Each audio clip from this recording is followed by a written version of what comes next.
Bueno, muy buenos días a todos. Qué gusto tenerlos aquí. Vamos a invitar a nuestros panelistas, los estrellas de esta mañana.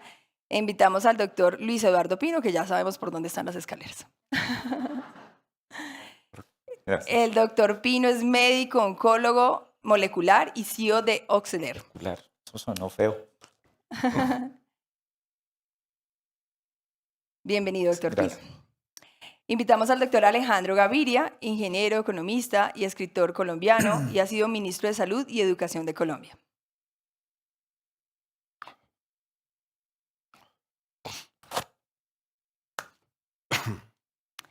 Invitamos al doctor Mario Cruz, vicepresidente técnico y financiero de ASEMI. Gracias.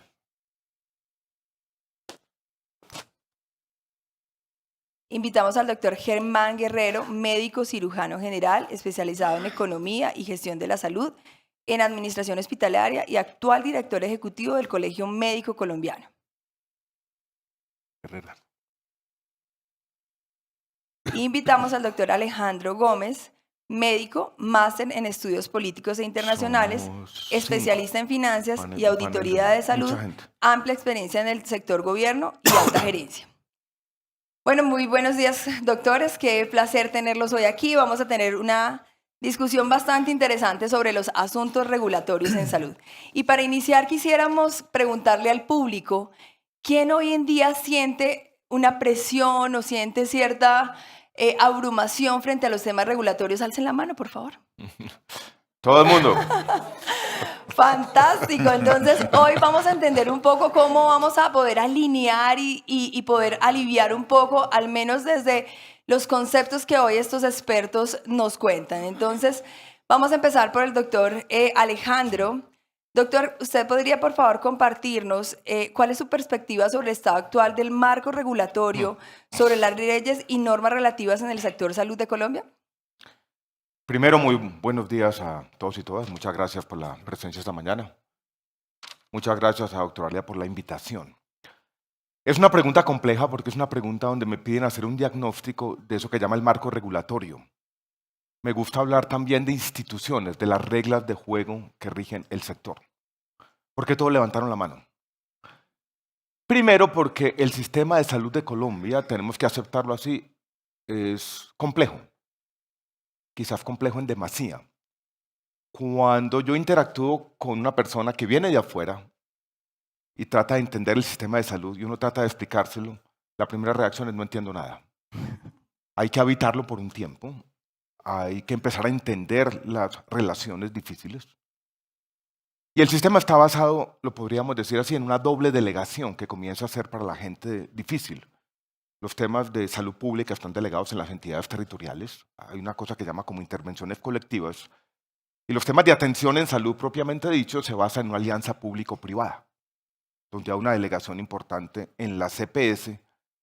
Y eso hace el sistema de salud único y difícil. En el año 2016, el gobierno nacional, yo era ministro de Salud y Protección Social entonces, hizo un esfuerzo de recopilar regulatoriamente en cada sector los diferentes decretos y resoluciones. El del sector salud fue el segundo más grande del Estado. Había allí un cúmulo de regulaciones complejo, abstruso, pero producto también, no todo puede ser crítica, de un aprendizaje, de empezar entre todos la construcción de unas reglas de juego para el funcionamiento de un sistema difícil. Y yo voy a hacer un primer punto epistemológico para responder la pregunta.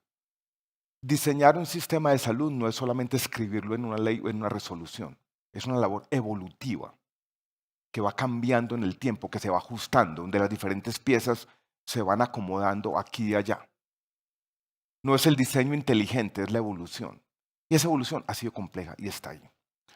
Yo voy a señalar, no sé cuánto tiempo tengo, 6 aspectos de esas reglas de juego institucionales del sector, que lo definen y nos permiten afinar un diagnóstico, nos permiten entenderlo mejor.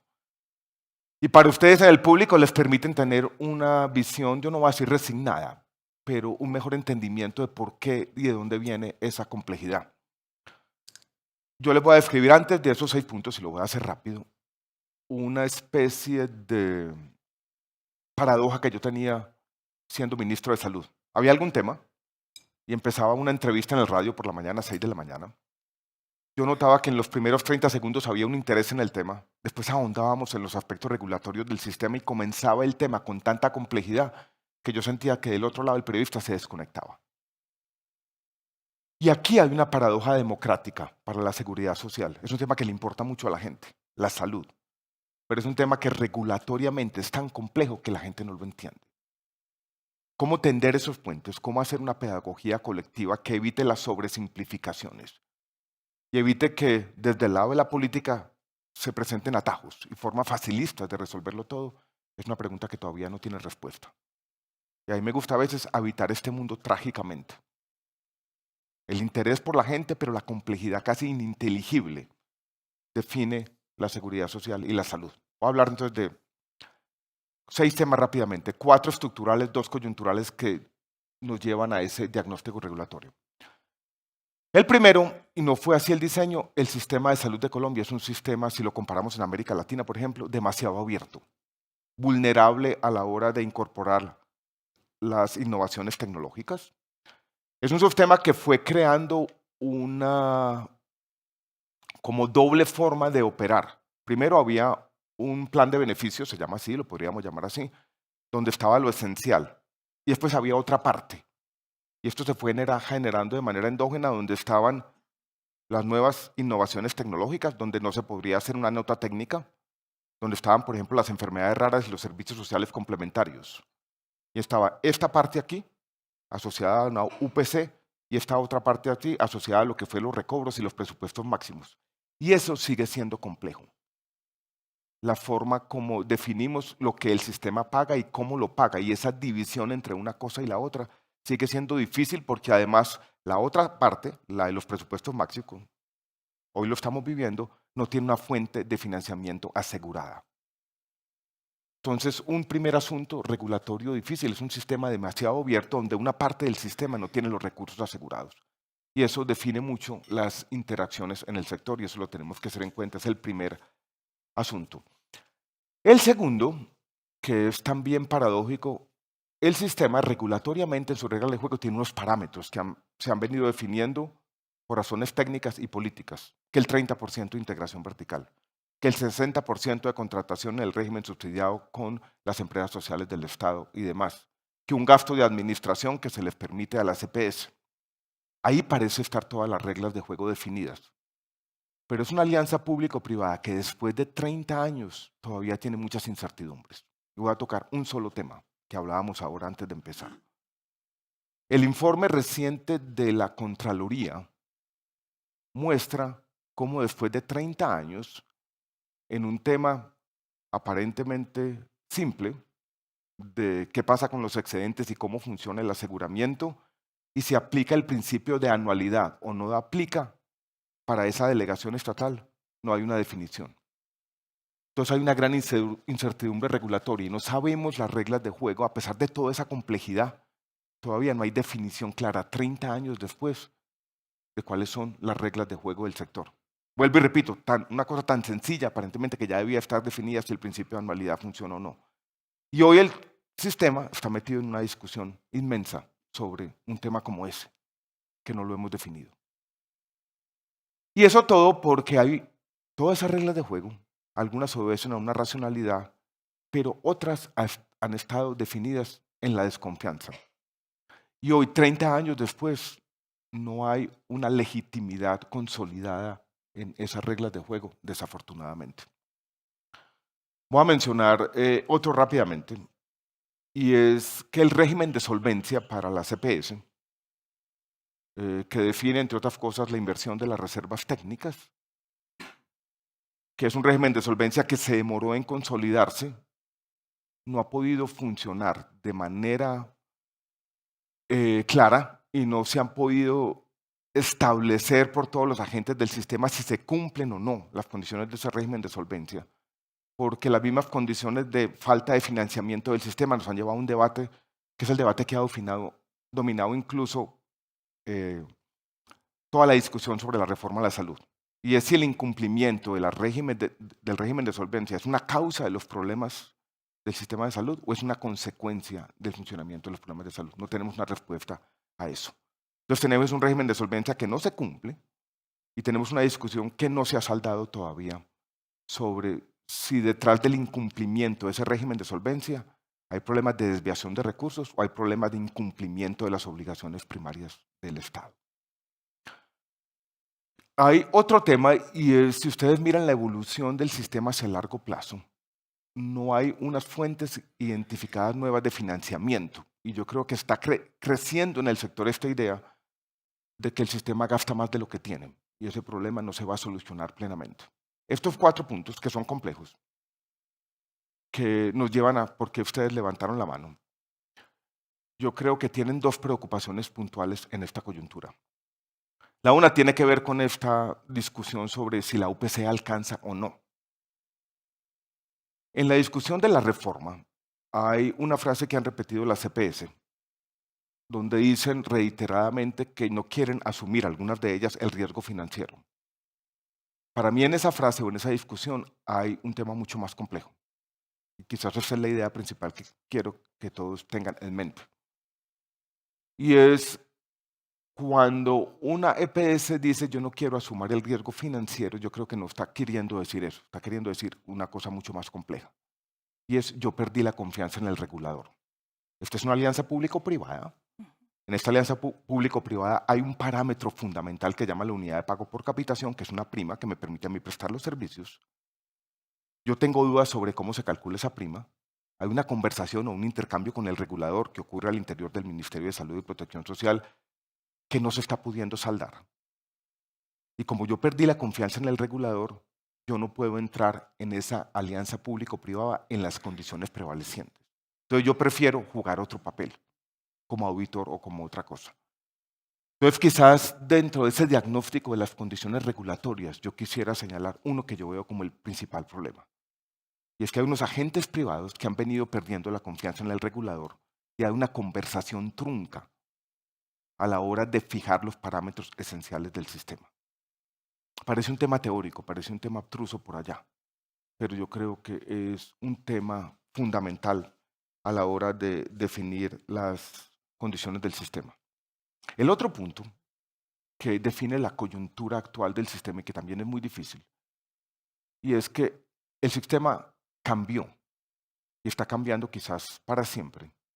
Y las intervenciones de algunos agentes, en particular de las EPS, ha hecho que esas reglas de juego definidas en 30 años de evolución se estén cambiando de manera súbita y quizás definitiva. Y entonces estamos en un momento no solo de pérdida de confianza en el regulador, sino de gran incertidumbre regulatoria. Porque no sabemos si ese nuevo mundo, ese mundo complejo, donde la Superintendencia de Salud y el Estado ha intervenido, uno de los grandes agentes del sistema, y los maneja autónomamente, ese mundo hacia dónde nos conduce, cuál es la transición. Entonces yo quisiera dejarles como 2 mensajes grandes. Este es un sistema complejo, un sistema que ha venido evolucionando como un sistema muy abierto, con algunas reglas de juego, con un régimen de solvencia que no se cumple, pero es un sistema que está viviendo una coyuntura muy difícil por esas 2 últimas razones. La primera, porque se está perdiendo la confianza en el regulador y la alianza público-privada está cambiando para siempre. Y la segunda, las intervenciones hacen que toda esa gran normatividad y esa forma como entre el Estado y el sector privado se hicieron las definiciones, está cambiando para siempre y no sabemos cuál es el punto de llegada. Dije al comienzo que esto era difícil. Mantuve la coherencia entre fondo y forma. Y yo creo que la explicación que les di no fue fácil del todo, pero demuestra un poco que este es un sector complejo, que irlo entendiendo requiere tiempo. Y yo creo que tendremos la oportunidad durante la conversación de ir en estos diferentes puntos, en esta complejidad, aclarando algunos de los aspectos más difíciles de esta coyuntura crítica que vive nuestro sistema de salud. Entendiendo que finalmente la evolución hace parte de la naturalidad humana y entendiendo que como nosotros evolucionamos, también evoluciona el sistema, definitivamente todo tiene retos y realidades. Entonces me gustaría escuchar al doctor Alejandro Gómez sobre cuáles considera que son los principales logros y las áreas que aún requieren una atención urgente para garantizar lo que finalmente todos queremos como ciudadanos, y es tener derecho a un acceso a la salud, pero con un equilibrio financiero y coherente en el marco regulatorio. Entonces, doctor Alejandro, la palabra es suya. Ha sido más difícil. Sí, es cierto, y después de escuchar al ministro Alejandro destacar la complejidad del tema, yo pienso que es un buen punto de partida. Tal vez los que nos paramos acá tenemos la tendencia, a veces ilusa, de tratar de simplificar lo complejo, y simplificar lo complejo en una conversación que sostenemos permanentemente, Alejandro Gaviria y yo, es uno de los retos más complicados que hay alrededor del sistema. Porque como la complejidad habla de que si usted logra una cosa desbalancea la otra, se necesita una mirada holística y además una mirada desprevenida si se quiere, para no tratar de ser maniqueo y decir que aquí solo hay blanco y negro. Aquí hay una gran gama de grises que tenemos que estar mirando y que tenemos que ver cómo se pueden ir ajustando. De los logros se puede hablar relativamente fácil. El primer logro que yo tengo que destacar, porque estoy viejo, es la Ley 100. Y es que la gente ahora no se acuerda de cómo eran las situaciones anteriormente, ¿sí? Yo soy un médico que empezó con el Sistema Nacional de Salud y eso no era el paraíso que hoy nos quieren vender algunas personas. El nivel de aseguramiento, incluso por parte del Seguro Social y de algunas cajas de previsión que teníamos entonces, llegaba al 20, al 22%, tal vez al 30%. Pero había un 70% de las personas que no tenían ningún tipo de aseguramiento y que por ende o no recibían servicios, que era la norma, o los recibían de manera precaria bajo un ambiente de caridad, sobre todo de caridad católica, de muchas instituciones que funcionaban así, o bien había la compra privada que le permitía a cierta parte de la población acceder a los servicios. El principio de la Ley 100, de hablar de aumento de coberturas, de hablar de disminución de la brecha entre ricos y pobres, de hablar del acceso y sobre todo de hablar de la protección financiera como uno de los fines del sistema, es un tema que tendemos a olvidar porque lo damos por sentado. Yo no sé si a ustedes les pasa, pero muchos de los que estamos aquí tenemos familiares que viven en el exterior y vienen un par de veces a Colombia al año a hacerse los tratamientos acá. O sea, hay un tema que damos por sentado que estamos poniendo en riesgo en las actuales circunstancias. Hay personas que necesitan insulina de manera permanente, de manera diaria. A esas personas, si el sistema de aseguramiento no les da la insulina, no se la ponen. Ojo, no se la ponen. No es que saquen de su bolsillo para ponérsela, es que no se la ponen. De modo que ese tema de la protección financiera y otro tema que quiero destacar, que lo mencionó la Ley 100 y que no lo valoramos suficientemente, es el tema de la solidaridad. Cuando empezamos a financiar esto a través de las cotizaciones personales, todos pagábamos un porcentaje de nuestros ingresos, todavía lo hacemos mayoritariamente. Lo hacían los empresarios también, ya los empresarios no lo hacen por una decisión gubernamental de hace unos años y lo tenemos que hacer de parte del Tesoro Nacional. Pero el hecho de que la persona que esté ganándose 10 salarios mínimos cotice la misma proporción sobre sus ingresos que la persona que se gana un salario mínimo para acceder al mismo plan de beneficios es un régimen de solidaridad que se valora muchísimo en el mundo entero y que solamente lo estamos viendo acá. Avances normativos, claro. Tenemos que mencionar la 1751. La 1751 es tanto un avance, ¿cómo lo voy a negar? Desde el punto de vista ético, filosófico, social, de llevar la salud al concepto de derecho fundamental, pero ahí está también el origen del problema del desequilibrio financiero de nuestro sistema. Decía el ministro Gaviria hace unos minutos que el plan de beneficios, que antes fue muy claro, lo llamábamos POS, después lo llamamos PBS y no sé qué, hoy tiende al infinito y tiende al infinito por una vía muy particular, por una vía desde el punto de vista de los jueces y no de los personajes de salud. Quien decide qué necesita y a qué debe acceder un paciente terminaron siendo los jueces de la República y generando jurisprudencia y ampliando el plan y ampliando el plan. No hay que ser muy listo en el modelo de aseguramiento para decir que un plan infinito tiene costos infinitos. De modo que ahí tenemos un tema que tendríamos que mencionar dentro de los logros en materia regulatoria. ¿Qué se nos queda pendiente? Para no agotar el tema, ni mucho menos. Ahorita antes del inicio del evento hablaba precisamente con Diana y en mi condición de secretario de Salud de Bogotá durante los últimos 4 años y como autoridad sanitaria, hay que reconocer que las labores de inspección, vigilancia y control son un dolor que todos ustedes viven y que no siempre hacemos bien desde el sector público y desde la autoridad sanitaria. Yo no sé si la norma persigue o no persigue la práctica médica, pero es que hoy la práctica médica ha evolucionado enormemente. Vea, cuando estuvimos en la Secretaría, no solo en pandemia, sino luego, nosotros tenemos en Bogotá un modelo étnico de prestación de servicios de salud que nos hace orgullosos y trabajamos con los quilombos de la población afro y trabajamos con medicina tradicional de los muiscas. ¿Y usted cómo habilita la medicina tradicional de los muiscas? ¿Y usted cómo evalúa la seguridad en un quilombo? O sea, ahí hay un tema sobre el que tendríamos que hablar. Las medicinas alternativas hoy son socorridas por muy buena parte de la población. ¿Usted cómo habilita eso?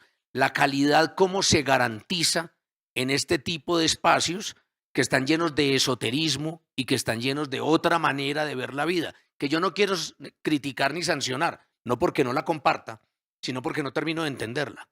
Pero cómo se hace la aplicación de la norma allí es todo un reto. Creo que alrededor de calidad, y con esto termino, no se ha hablado lo suficiente. Estamos detenidos en unos debates alrededor de modelos de financiamiento, de quién maneja la plata y quién tiene los diferentes 3 riesgos que nosotros hemos mencionado: el financiero, el de salud y el del curso de la persona por el sistema de salud. Pero no hemos hablado de seguridad del paciente, no hemos hablado de calidad, no hemos hablado de infecciones intrahospitalarias, no hemos hablado de lesiones iatrogénicas. ¿Y esa vaina dónde está? Creo que esos son los marcos regulatorios que en este momento nos están haciendo falta, Diana. Completamente de acuerdo y adicional a lo que dice el doctor Alejandro, definitivamente a mí siempre me gusta hacer una comparación frente a todo el asunto regulatorio y la naturalidad humana, ¿no? Al final el presupuesto en nuestros bolsillos, en nuestras casas, pues es limitado, entonces es lograr entender cómo como ciudadanos, pero también como reguladores, logramos tener un equilibrio entre el alcance de la prestación de servicios, nosotros como ciudadanos, un autocuidado de salud y un presupuesto que definitivamente nunca va a ser infinito porque pues la plata no alcanza nunca para tanta cosa. Entonces, hemos entendido un poco como esos retos, también esas nuevas tendencias del concepto de la salud con medicinas alternativas que claramente no tienen evidencia científica, comprobada de la forma, digamos, tradicional como lo tenemos. Y ahora nos vamos a ir, después de entender esa visión general del marco regulatorio, a entender el impacto de la calidad en la atención en salud con el doctor Luis Eduardo Pino. Doctor, nos gustaría que nos compartiera de qué manera las regulaciones actuales han influido en la calidad de la atención médica que reciben los colombianos. Bueno, buenos días para todos. Muchas gracias por la invitación a doctora Alia. Gracias, Diana, por la pregunta. Y con el marco que han hecho los dos doctores Alejandros, pues creo que facilita mucho el tema. Alguien dijo por ahí alguna vez, no sé si lo recuerden, que era imposible que el sistema de salud garantizara la inmortalidad, ¿no? Pues nosotros, los del lado oscuro, no entendemos a veces que nuestro discurso en forma inherente a veces pareciera garantizarla, ¿no? O quisiera garantizarla.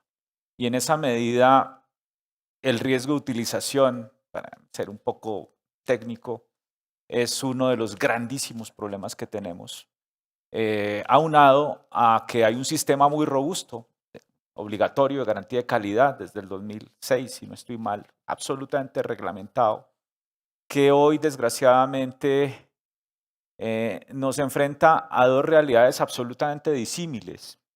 Y no soy un nostálgico de la Colombia profunda y la Colombia central, etcétera, sino que pues es una realidad de apuño. Y es que uno no se explica, o más bien sí se explica, bajo este discurso simplista que hay hoy de la coyuntura, y es que es cambiar la lógica de mercado a la lógica de derechos, porque hay algunos actores del sector que maquiavélicamente se han hecho con los recursos públicos de la salud, porque digamos que ese es el eje central del discurso.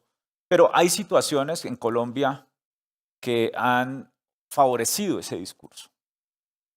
Y uno ve el sistema obligatorio de garantía de calidad con todas las particularidades que el doctor Alejandro menciona, y que hace que no sea aplicable a la realidad colombiana como tal, pero sí ve uno que hay un tema de calidad que ha sido manifiesta por muchas instituciones de altísima calidad, no solamente en el sistema obligatorio, sino inclusive por validaciones externas, Joint Commission y demás, pero que sí han sucumbido a la lógica del mercado. Muchas instituciones invierten ingentes recursos de su, digamos, de su patrimonio en validarse y en certificarse con una óptica de calidad que puede ser muy aplicable a sus procesos, pero que al final del día también tiene un impacto de marketing y un impacto de volverse más atractivo a una venta de servicios que no va vinculada con un modelo de gestión clínica, un modelo eficiente, un modelo que permita hacer esa gestión del riesgo técnico de utilización. Y a la vez ve uno situaciones como el sistema de salud de sanidad militar, que lo conozco muy bien, en donde al estar exceptuado del sistema obligatorio de garantía de calidad y por un mal entendimiento de lo que es la medicina militar, se prestan servicios en cualquier condición, en un dispensario en Bogotá o en un dispensario en el Caquetá. Se prestan servicios no solamente bajo escenarios de bajos recursos, sino bajo escenarios de baja calidad, que nadie regula, que nadie controla. Y en la periferia, adicionalmente, hay unos centros de salud que posiblemente estén habilitados y hay una falla de oferta masiva en un modelo que dista mucho de haber definido los niveles de servicio y que adicionalmente carece de articulación.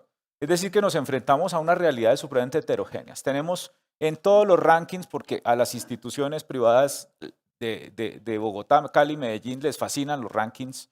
Entonces, en todo ranking aparecen entre 5 y 10 instituciones colombianas.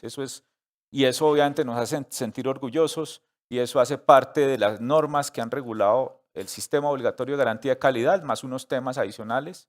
Pero hay que decirlo también, muchas de esas instituciones, infortunadamente, han sido o han estado de espaldas a la realidad del sistema. No se han conectado con el sistema. Su calidad se ha vendido como un commodity dentro de una ley de mercado y no como un factor integrador y traccionador de la calidad de las demás instituciones. ¿Que no tienen la obligación de hacerlo? Estamos de acuerdo. Por lo menos no hay una obligación regulatoria, pero sí debería haber una obligación moral. Hay algunos planes interesantes, en la Secretaría lo hicieron incluso, que eran los famosos planes padrino, donde una institución de alta calidad pudiera traccionar la calidad de otras instituciones más pequeñas que no tienen la capacidad de hacerlo. Pero eso es una golondrina realmente, únicamente, que no hace verano. Y hoy, infortunadamente, si bien contamos con esa inequidad, ¿no?, per se, que es tener unas grandes clínicas avaladas por calidad internacional inclusive, que han estado infortunadamente desconectadas de un sistema y que hoy la calidad adicionalmente es supremamente heterogénea. Pero adicionalmente hay un tema que faltó y con esto termino, y es que invertir en calidad no significa hoy esencialmente nada. Es decir, usted, porque hoy la atracción o la atracción de estas entidades privadas de alta calidad está enfocada hacia el mercado privado, que es lo que va a quedar después de esto. El incremento en el mercado privado ha sido un 13-14%. Impresionante. Y estas clínicas que han estado tradicionalmente de espaldas al sistema, hoy están siendo sexys y atractivas o haciéndose sexys y atractivas para el mercado privado, que es lo que les va a solventar su sostenibilidad. O sea que aquí los incentivos a la calidad no existen. Uno, porque las EPS nunca quisieron, y estoy generalizando, tener un estímulo a esa calidad, es decir, contratar con redes de servicios de calidad verificable. Y dos, porque en la periferia la calidad terminó siendo un simple discurso documental y no integrado a un modelo virtuoso como es lo que debió haber sido. Entonces ese es nuestro panorama. Me encanta lo que dice el doctor, porque al final, digamos que él resalta que son las grandes instituciones, las del ranking, las que le apuestan a la calidad. Pero nosotros que somos la masa, ustedes usuarios de Doctoralia, que la mayoría de ustedes son profesionales, que tienen sus consultorios o tienen sus IPS, a veces se sienten completamente abrumados por ese tema regulatorio y no desde la práctica. Nosotros lo vemos desde Praxis como esa empresa que apoya a todos esos profesionales a cumplir todo el marco regulatorio, cómo realmente la intención del prestador es cumplir, pero lo hace tan complejo que a veces no saben por dónde empezar. Entonces, creo que la intención a nivel, digamos, de gobierno es importante, pero esa alineación con la realidad del mercado es clave desde ese enfoque práctico y ante todo también lo hablábamos con el doctor Alejandro Gómez de la personalización, sigo mi tipo de servicio, sigo mi modelo. Hoy en día aproximadamente 55.000, si no estoy mal, prestadores aproximadamente del país, de los cuales el 95% somos pequeños y medianos prestadores. Entonces, la regulación está hecha con un rasero impresionante como si fuéramos grandes y cuando los pequeños nos vamos a ir a adaptar a ella, pues nos encontramos con una cantidad de exigencias que nos sobrepasan. Entonces, qué bien que en estos escenarios invitemos, digamos, a los entes reguladores a que puedan no bajar la calidad porque es una necesidad para la seguridad del paciente, pero sí a, digamos, darle su dimensión a cada tipo de prestador. Y continuando con el tema del impacto de la calidad, doctor Mario Cruz, nos gustaría que nos contara cuáles son esos ejemplos concretos de cómo estas regulaciones han mejorado o, por el contrario, complicado los recursos y la eficiencia en la prestación de servicios de salud a nivel de exigencias de calidad. Muchas gracias. Buenos días para todos. Buenos días. Empezaré por los temas del aseguramiento, hablando primero de las coberturas. Cuando arrancamos en el 93, solo teníamos la cuarta parte de la gente en el sistema de salud. Y eso duró más o menos así 15 años, creciendo muy lentamente. Luego las cortes le hicieron un llamado a las autoridades en el país y le dijeron, bueno, es el momento de ir metiendo más gente, sobre todo al sistema subsidiado. Y pues está Alejandro, que es en parte artífice de eso, nos dimos a la tarea que todos los colombianos tuvieran un seguro de salud.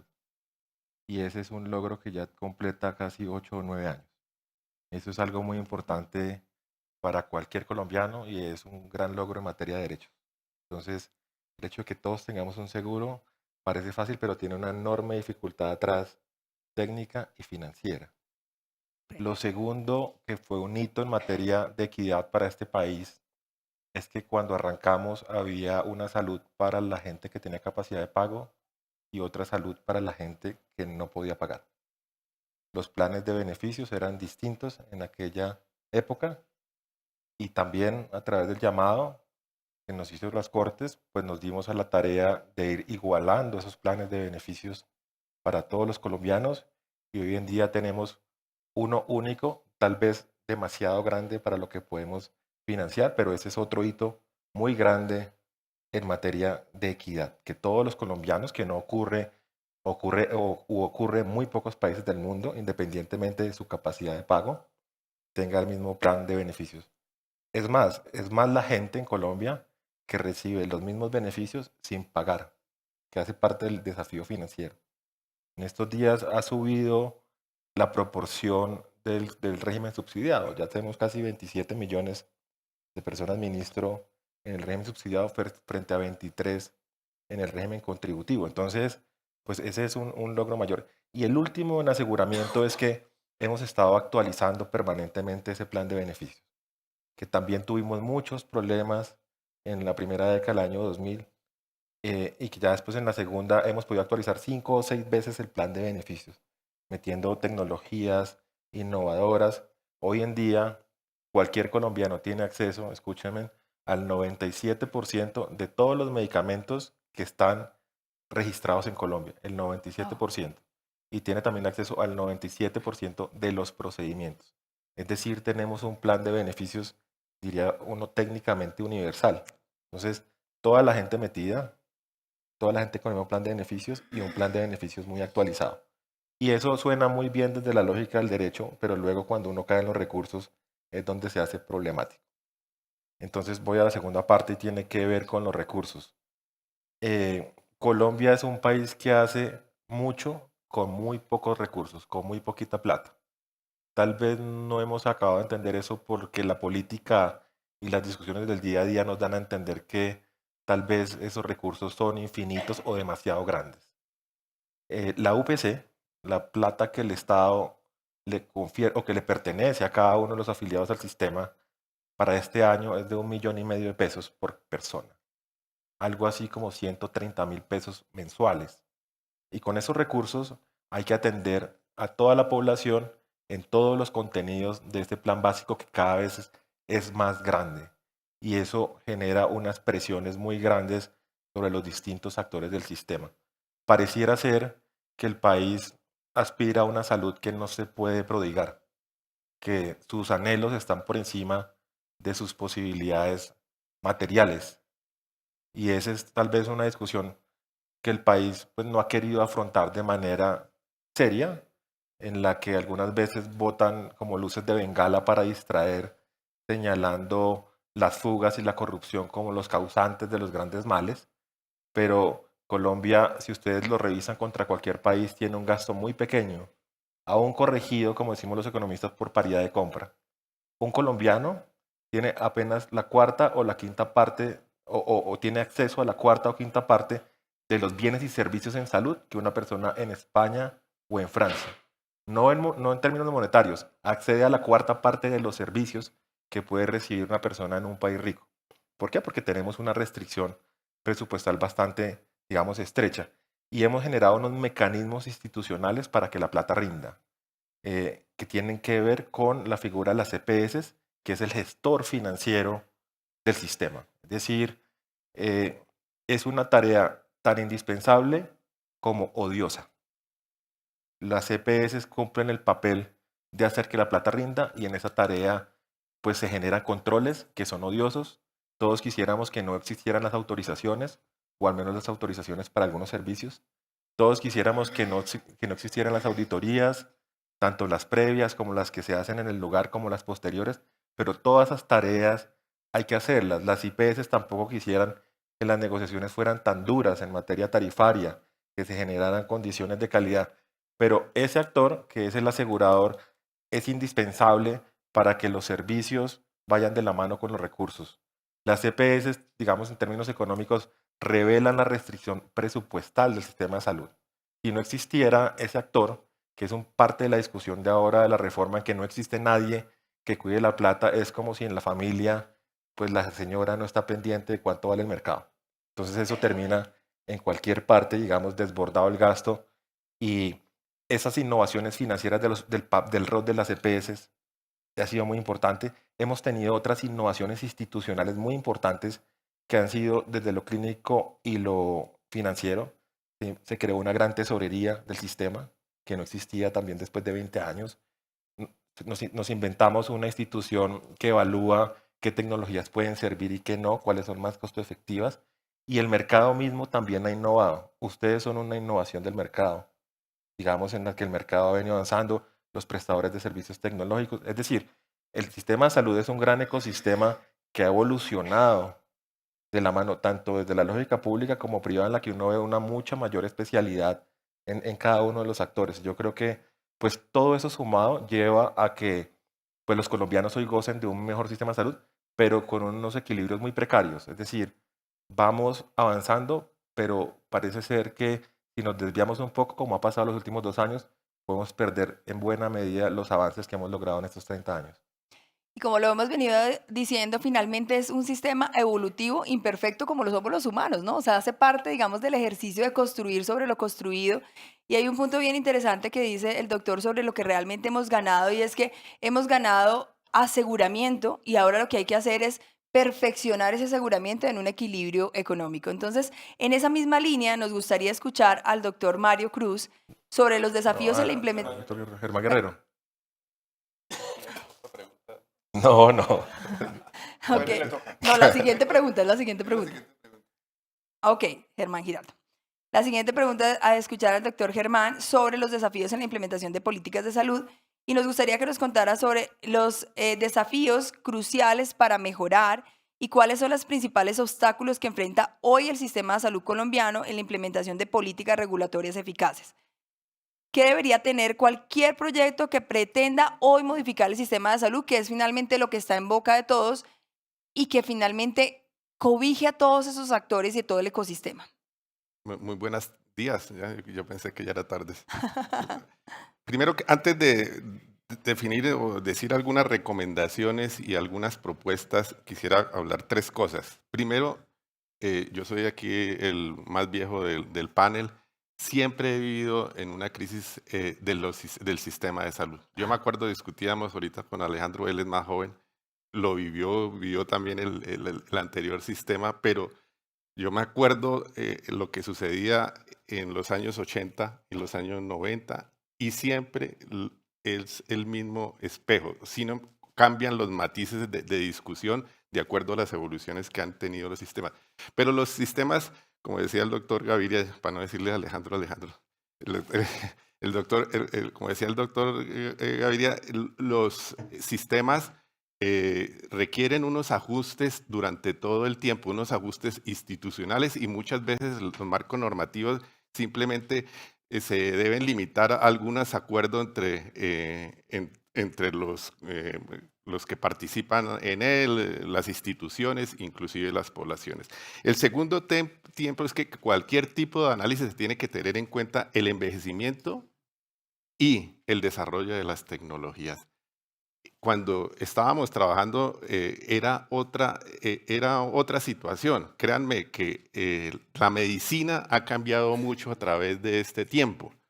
Es increíble los avances tecnológicos. Y nosotros le estábamos hablando con el doctor Gómez que lo que preponderaba en esa época era el aprendizaje de la obstetricia. Ahora es otra cosa. Tenemos una población vieja. Esto genera unos costos muy importantes y impactan en la calidad de vida de la población.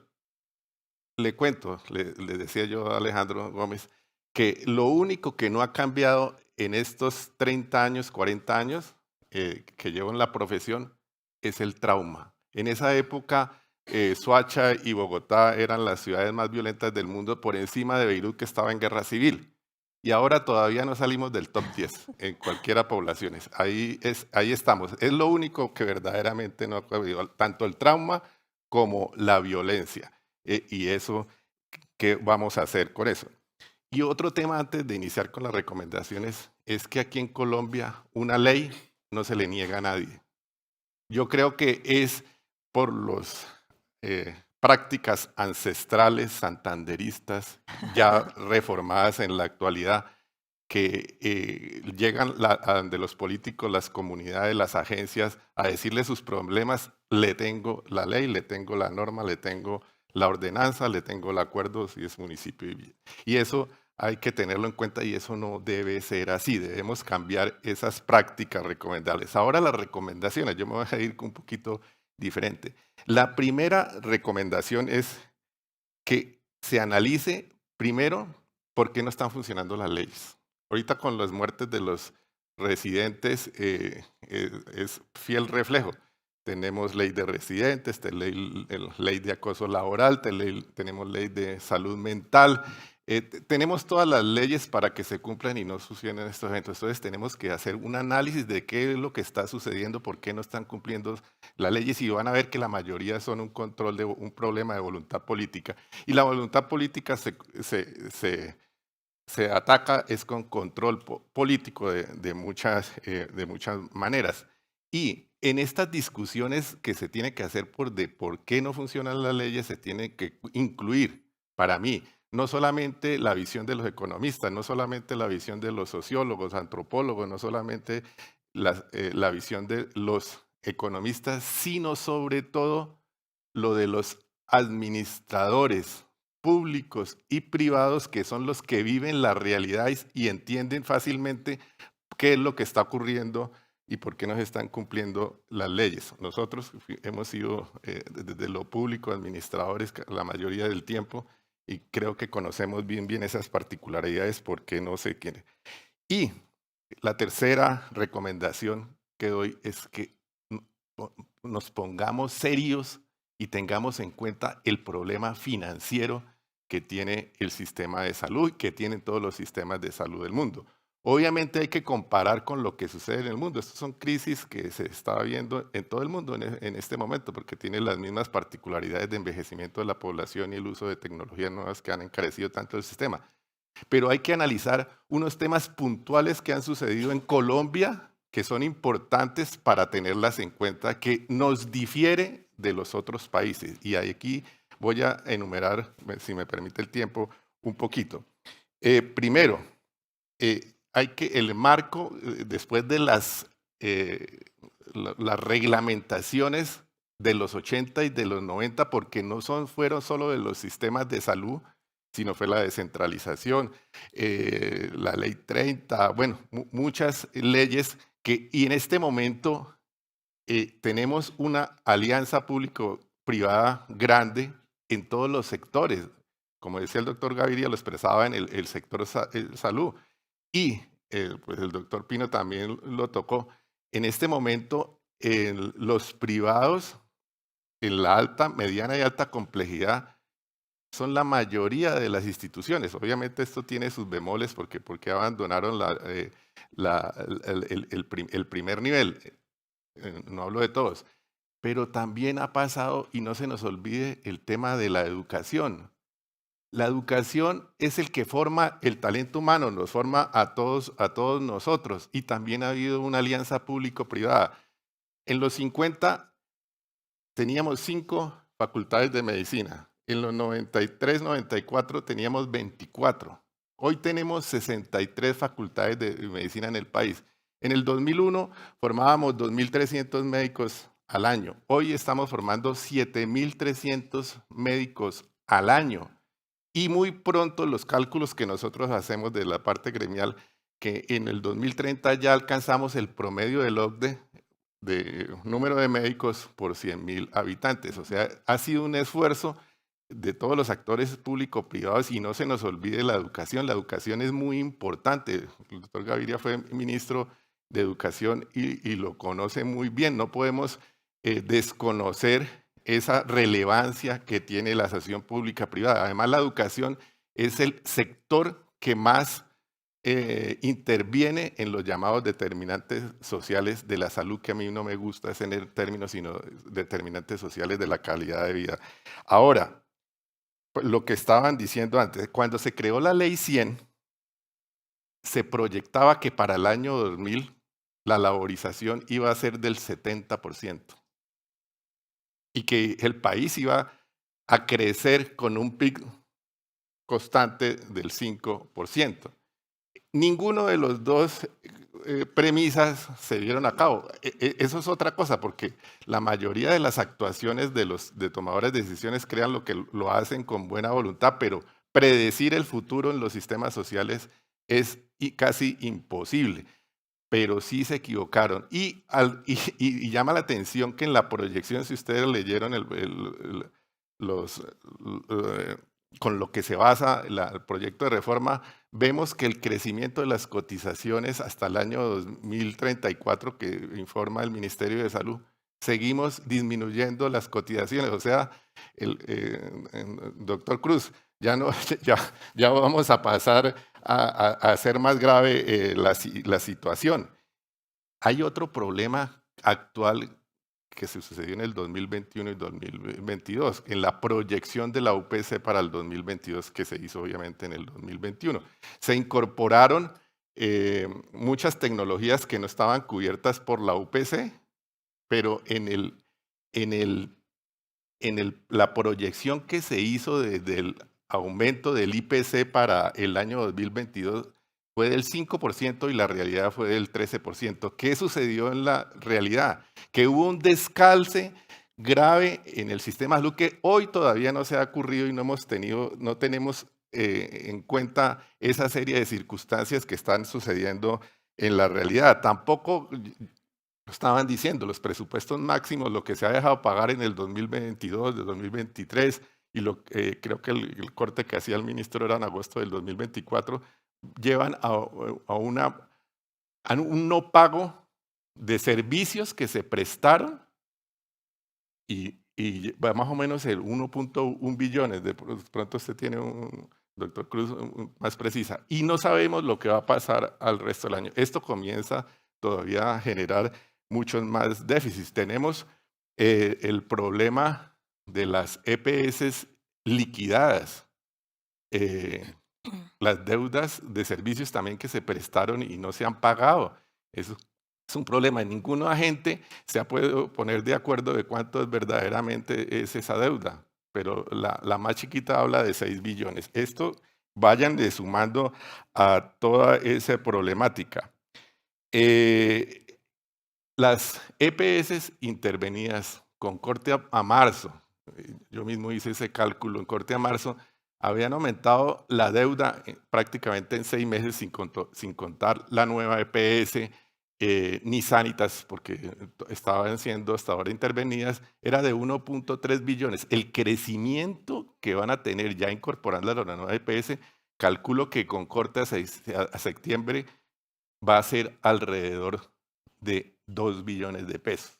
O sea, esta serie de sumas genera unos problemas grandísimos. Y el otro problema que ha generado, lo dijo el doctor Gaviria, que es el famoso concepto de la Contraloría que no se puede pagar de vigencias anteriores. Las discusiones normalmente que hacen las EPS es que esto es una prima y somos privados y una serie de cosas, pero lo más grave de ese concepto para mí, una de las cosas más graves, es que diga que los excedentes que pueden tener, no de la parte administrativa, de los gastos administrativos que tienen las EPS, sino de la UPC, se devuelvan. Tienen que devolver. A mí me parece absolutamente ilógico que lo devuelvan, ya sea al Tesoro Nacional o a las EPS, para utilizarlo en otras actividades. Eso no tiene una cabida. Y además en el tema presupuestal, doctor Gaviria, hay un error gravísimo, porque los administradores públicos lo sabemos, cuando quedan cuentas por pagar, uno lo incluye como, en la otra vigencia, en el otro presupuesto, lo de las vigencias anteriores. Obviamente disminuye la posibilidad del gasto en otros. O sea, necesitamos verdaderamente ponerle ponerle seriedad a la realidad financiera del país. Y yo veo esto de dos maneras y dos problemáticas que no las podemos desconocer y no lo han dicho. Un problema actual de crisis financiera y a la parte un problema estructural en otros sectores que son los que necesitan algún tipo de intervención normativa porque lo ameritan y no están en las normas. Tenemos que darle urgentemente liquidez al sistema. En este momento, estuve hablando con unas personas de la ANDI y ellos me dicen que si seguimos así va a haber un default en la prestación de servicio muy pronto. Esperemos que saquen el informe, entonces no me atrevo a pronosticar cuánto. Pero hay cosas que sí se pueden hacer ya. En este momento, mire lo que pasó en 90 con el sistema de salud. Hicieron una reforma que incluía pensiones, una reforma laboral y una reforma de salud al mismo tiempo. ¿Y ahora qué es lo que estamos discutiendo en el país? Pero por separado, una reforma laboral, una reforma pensional y una reforma. Y además tenemos una reforma tributaria, pero podemos aprovechar para darle liquidez al sistema. Una de las propuestas que en las discusiones, yo represento en este momento aquí la parte gremial, soy el directivo del Colegio Médico Colombiano, que es la organización del país que tiene más afiliados, pero me perdona la cuña, tenemos más de 40.000 afiliados en este momento.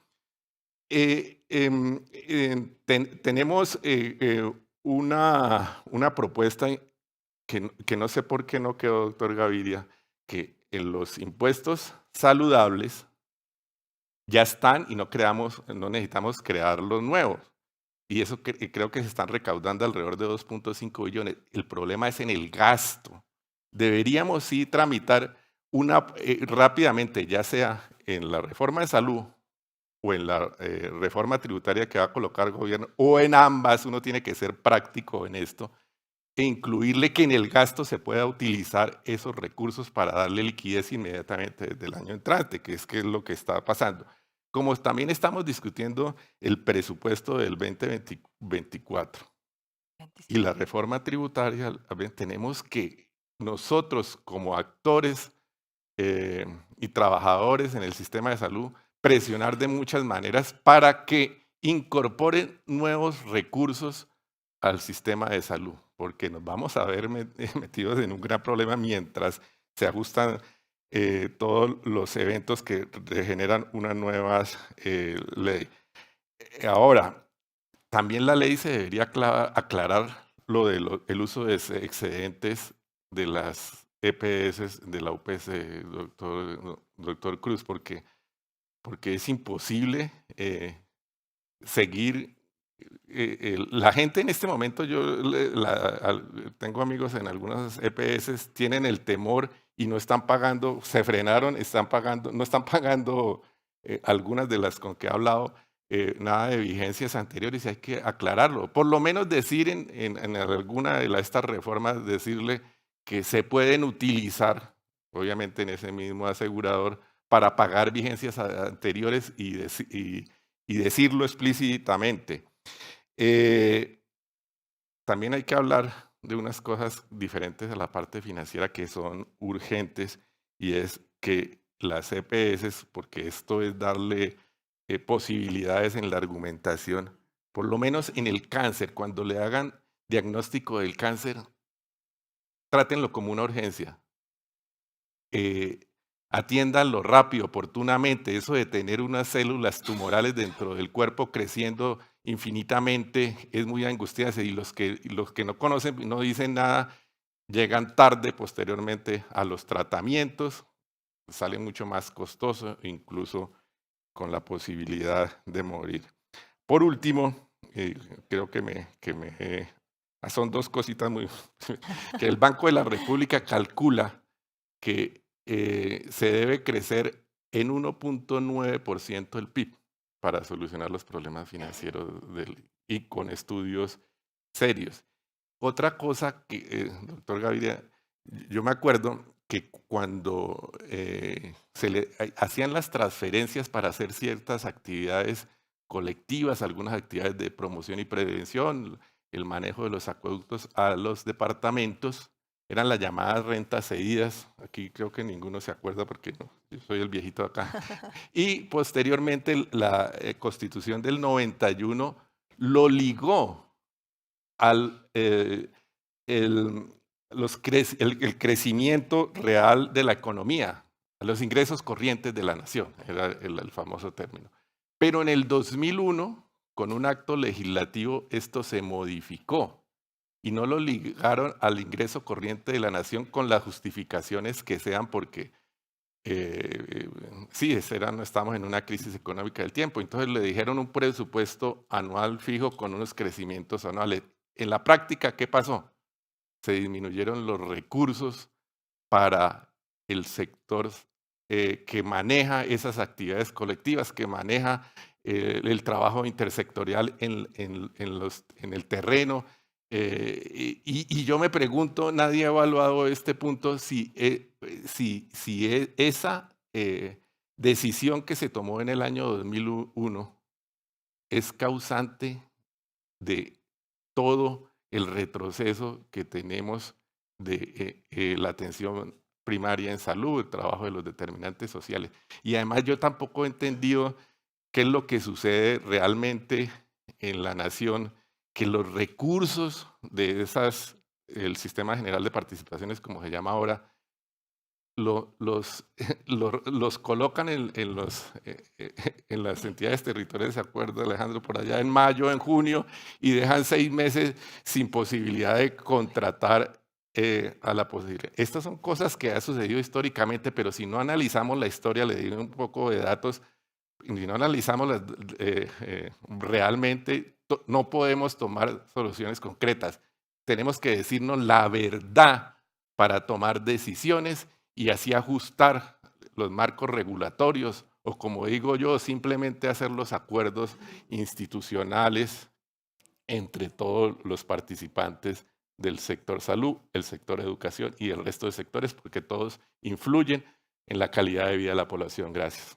Muchas gracias, doctor Germán. Y bueno, pues todos sabemos que estamos, digamos, en un momento coyuntural, pero también la coyuntura nos lleva a nuevas oportunidades y nuevos retos, la oxigenación del sistema de salud, un ecosistema también privado, emergente, que está mostrando otras formas de aseguramiento.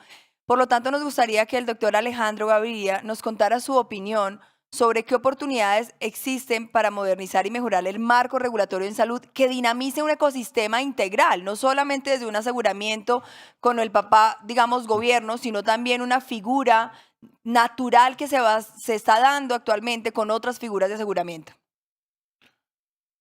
Antes de responder la pregunta, quiero hacer que hagamos un ejercicio mental. Yo quiero irme al auditorio y ponerme en el lugar de alguien que está allá después de nuestras intervenciones. Yo fui profesor por muchos años. ¿Qué va quedando? Me preguntaba ahora. Yo creo que la impresión que estamos dando es que este es un tema muy complejo, que estamos en una coyuntura crítica y que la solución parece difícil. Si ustedes entran en Internet, y hay probablemente personas conectadas virtualmente, van a encontrar que alguien va a hacer un comentario de esta naturaleza, que lo encuentro todos los días. Usted fue ministro de Salud 6 años. ¿Por qué no solucionó los problemas? ¿Qué es lo que está pasando? Y es un comentario que me parece interesante y la única respuesta honesta que yo puedo dar, yo creo que trascendió un poco lo que estamos diciendo, y es que muchos de estos problemas son complejos y que nunca van a tener una solución definitiva, que nunca vamos a tener un cambio en la norma que va a decir, listo, ya tenemos un sistema de salud perfecto, nos podemos poner todos a trabajar. Yo cuando era ministro de Salud me gustaba decir lo siguiente, pasé mucho tiempo en el Congreso, yo decía, aprobar leyes es importante, pero trabajar de vez en cuando también lo es. Las leyes no van a resolver todos los problemas, tenemos esa tendencia santanderista a decir, es una ley, es la próxima reforma, es un cambio legal el que nos va a permitir resolverlo todo. Desafortunadamente no es así. Y una cosa que va quedando también de lo que acabamos de hablar aquí, es que hay cambios que no tienen que ver con la ley, en la demografía, en la tecnología, en algo importante, a veces intangible, la cultura, lo que está en la mente de las personas, que son importantes. Yo les quiero dejar la siguiente inquietud. El artículo más interesante que yo he leído sobre salud y que tiene aplicación en el caso colombiano, lo leí de un bioeticista y médico estadounidense llamado Atul Gawande. Él cogía 2 hospitales en Texas. Es el mismo sistema. Uno funcionaba con una cultura de valor y la honestidad y funcionaba muy bien. Y había otro al lado, 30 o 40 kilómetros de ese, donde algo había ocurrido culturalmente que llevaba a un funcionamiento, primero, que no agregaba valor a los pacientes y segundo, que tenía problemas financieros permanentes. Esto es que tengamos en cuenta que con el mismo marco legal, con las mismas normas, vamos a recorrer, no en Estados Unidos, la geografía de Colombia, vamos a encontrar una gran heterogeneidad. Las cosas de pronto no son así. Yo me acuerdo una vez una visita que yo hice al departamento de Sucre. El hospital de Corozal en ese momento funcionaba bien, el hospital público. Había una gerente que había hecho bien la tarea. Uno veía un hospital que le estaba sirviendo a la comunidad. El hospital universitario de tercer nivel de Sincelejo era todo lo contrario. Era una historia polar. Era el mismo sistema, eran las mismas normas. Digo todo esto porque usted está hablando de cambios regulatorios. Y esos cambios regulatorios ya vamos a hablar un poquito de los que pueden ser convenientes, pero con las mismas normas, con las de ahora o con las que vendrán después, hay mucho margen para hacer la diferencia. ¿Quiénes aquí trabajan con el sistema o trabajan con medicina privada? Con el sistema. ¿Quiénes dependen del sistema directamente? Levanten la mano. Privada. Vi más manos en lo privado que en lo público. Lo que es un poco más inquietante porque la conversación nuestra ha estado más sentada en la forma como se diseña el sistema. Y quise hacer esta pregunta deliberadamente porque hay formas de cómo funciona, no dijéramos, no nuestro sistema de salud, sino la medicina, que comienzan con base en la tecnología a hacer la diferencia y que parecen estar por fuera de este mundo.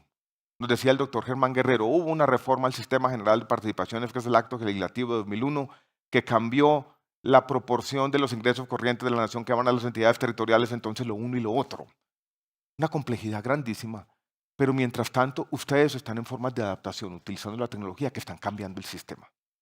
Entonces yo quisiera hacer este comentario para decirles, sí, hay una ley, ya voy a decir en qué puede cambiar y en qué no puede cambiar, pero todos pueden hacer la diferencia y la tecnología, los cambios mismos demográficos y la cultura permiten ir mejorando las cosas e ir generando bienestar y no podemos perder eso de vista. Yo voy a decir dos cosas sobre los cambios. Yo he tenido una conversación, todos tenemos conversaciones con nuestra conciencia. Bueno, ¿cuál debe ser mi postura? ¿Qué hacer ante la reforma a la salud? ¿Debo yo oponerme de manera obsesiva? ¿Debo simplemente encerrarme en mi biblioteca y practicar lo que enseñaron los clásicos, que cierta forma de resignación melancólica en la vida sirve? Estar tranquilo, decir todo lo malo va a pasar y dejar que pase la tormenta. A veces tengo la siguiente visión de la reforma a la salud del Congreso, que en el fondo poco tiene que ver con lo que hay aquí, que es una gran pelea ideológica. Y es una pelea ideológica sobre solo una partecita, sobre cuál es el papel del Estado o los agentes privados en la decisión de cómo se asignan los recursos. Y que esa pelea ideológica nunca tiene solución. Y que esa pelea ideológica está llevando a un diálogo de sordos, que en el fondo llevamos mucho tiempo hablando, pero ninguno de nosotros tiene provisionalidad en las opiniones y va a ser muy difícil convencer al otro. Pero que en el fondo quizás para el país le conviene que esa gran confrontación ideológica que tiene ese cuadrilátero en la reforma termine. Y que se apruebe una reforma en que yo no voy a quedar contento, quizás los críticos del sistema tampoco, pero que de alguna manera esa reforma aprobada sea como un acuerdo de paz. Y es decir, no nos vamos a dedicar a esa gran confrontación ideológica, sino a trabajar.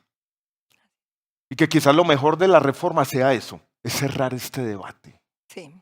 Es Avanzar. descansar un poquito de esta confrontación. Es decir, ya no más. La gran paradoja de la reforma que se está discutiendo en el Congreso es que yo no creo que se apruebe completamente esta legislatura. Probablemente se terminará aprobando, si se aprueba, en marzo, abril, mayo del año pasado, del año Sí, pero entrante, próximo. y necesita 2 años para implementarse. Esto es para implementar probablemente un gobierno, un ministro que tiene una visión ideológica distinta. Ya estamos metidos en una gran confrontación ideológica que no es la que va a transformar la realidad. Y eso es difícil porque es como un partido que quedó 0-0, pero las tribunas están peleando enardecidas sobre algo en lo que verdaderamente para la vida de la gente no va a ser la gran diferencia. Eso no quiere decir que vamos a caer en una posición cínica completamente. Yo creo que hay cambios que necesitan hacerse, hay Sí. cosas que pueden cambiarse en lo que tú llamas regulación. Ujú. Yo, por ejemplo, creo que la forma como se distribuyen los ingresos a la CPS, tener una visión no solamente de la demografía, sino mecanismos de ajuste ex ante que digan, mira, aquí hay una concentración del riesgo en esta PS que tiene mucho más pacientes de esta patología y por tanto debería recibir más ingresos. Ustedes van a Antioquia, la EPS Sabia Salud que está quebrada irremediablemente. ¿Por qué? Por la concentración de diabéticos e hipertensos ahí. Y no recibe una compensación por eso. Si no cambiamos eso, eso nunca va a mejorar. Entonces ahí se puede hacer un cambio regulatorio. Voy a decir, yo acabaría con los presupuestos máximos. Me parece que no es una forma que funcione bien. Yo haría una forma diferente de decir, mire, hay otra parte del sistema que tiene que lidiar por las nuevas tecnologías. Hay un nuevo medicamento oncológico, fase 3. Yo no puedo hacer una nota técnica, no sé qué tanto vas a usar. Úselo. No lo va a pagar como un presupuesto máximo, sino como un recobro y va a tener un sistema de información obsesivo, como se hacía con MIPRES, para ver cómo se está usando y voy a hacer unas auditorías y voy a estar mirando permanentemente. Yo creo que eso mejoraría el sistema. De algunas de las formas paramétricas, yo diría ese parámetro de 30% de integración vertical, pues es mejor hacer 0 integración vertical. Acabamos esa pelea ideológica y más bien permitimos que haya una definición entre el aseguramiento y la prestación y que si alguien quiere tener una de estas empresas que tienen integración vertical, pues divida sus negocios y contrate y que tengamos más transparencia en las formas de contratación y eso resolvería muchos problemas y le daría mucho más legitimidad al sistema. También le daría un sentido más territorial al aseguramiento, sobre todo en la atención primaria. Hay esta idea de Ramón Abel Castaño que se dice que hay un tema territorial en la atención primaria y poblacional en la atención de alta complejidad. Esos dos conceptos, involucrarlos en la regulación, me parece que es interesante, ahí podríamos cambiar. El sistema necesita mejores sistemas de información. Y yo creo que uno debería ser capaz, como en Chile, que lo crearon de manera endógena, de decir cuánto estoy pagando por algún procedimiento y cuál es esa heterogeneidad y por qué pago más aquí y pago más allá. Una apendicectomía, una histerectomía. ¿Cuáles son las tarifas? ¿Qué es lo que se está pagando? Y tener esa información disponible para todo el mundo y mejorarían las cosas. Pero yo quisiera terminar con lo que empecé. Ojalá esta confrontación ideológica termine lo más rápido posible. Ojalá el sector se pueda poner a trabajar y decirles, hoy la tecnología en particular, que yo creo que es lo que nos concita aquí en esta reunión, nos da oportunidades de mejorar la atención, de coger ese conocimiento y aplicarlo en el bienestar de la gente. Y miren que en toda esta discusión abstrusa que tuvimos, de todas esas complejidades, todas con sentido, se nos pierde un poquito la gente. Y es todos pensar, hay un idealismo. ¿Quiénes son médicos aquí? Estudiaron medicina. En el fondo lo que había detrás de ustedes era un deseo de servir también. Y eso parece en esto perderse. Y volvamos a lo básico, a recuperar eso y a decir, ustedes tienen oportunidades de ir cambiando el mundo todos los días. Yo he tenido una visión doble a la hora de entender estos problemas, a veces la llamo de manera un poco grandilocuente, el poeta y el ingeniero. El ingeniero es el que se preocupa en la primera parte de mi presentación de los detalles técnicos y trata de cambiarlos y entenderlos con complejidad. Pero el poeta es el que dice, como el poeta escéptico Jorge Luis Borges, aquellos que se ignoran están salvando el mundo.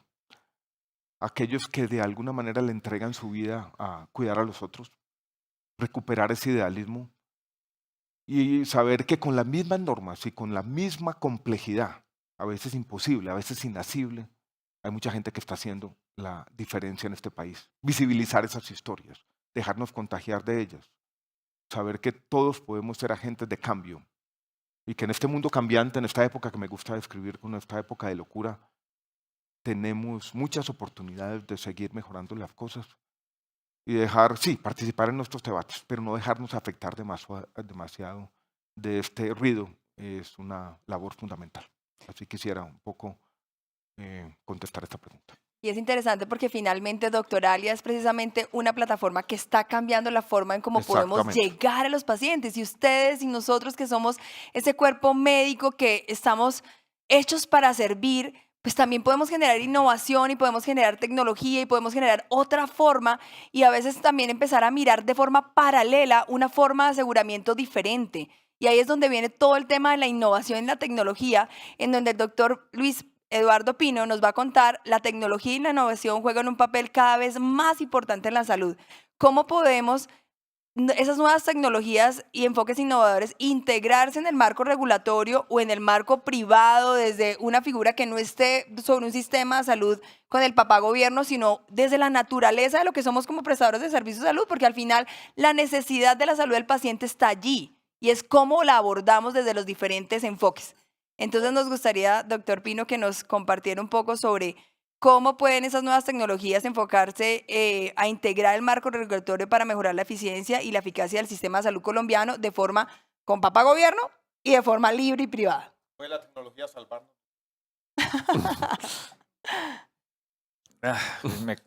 Qué pena, me doctor, les tomaron voy a para pedir que esta, seamos breves porque tenemos me 5 tomaron minutos para para esta finalizar. pregunta leyendo Anexus de Harari.